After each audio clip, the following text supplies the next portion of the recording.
একেবারে শেষ প্রান্তে ইটখোলা অঞ্চলের কিরপোখালী ভেতকার যে হাজার হাজার বিঘার জঙ্গল আছে, আমরা বিগত দিনে বলে গেছিলাম এই জঙ্গল কেউ কাটবে না।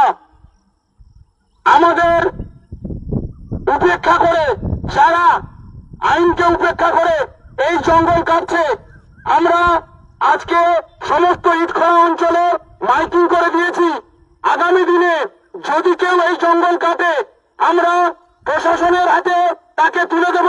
প্রশাসন তাকে উপযুক্ত শাস্তির ব্যবস্থা করবে এবং যদি কোনো ব্যক্তি কাউকে কাঠ কাটা অবস্থায় ধরে দিতে পারে, তাকে পুরস্কৃত করা হবে এবং তার পরিচয় গোপন রাখা হবে। বারবার করে নিষেধ করে যাচ্ছি, এই যে ম্যানগ্রোভ হাজার হাজার বিঘা জঙ্গল কেউ কাটবে না। আমরা যদি ধরতে পারি প্রশাসনের হাতে তুলে দেবো, প্রশাসন কিন্তু কঠোর ব্যবস্থা নেবে। বারবার বলে যাচ্ছি, পুরো এলাকা, পুরো ইটখোলা অঞ্চল আমরা মাইকিং করে দিয়েছি। দ্বিতীয়বারের জন্য এটা যেন না হয়, এই জঙ্গল যারা কাটছে তাদেরকে বারবার করে সাবধান করছি।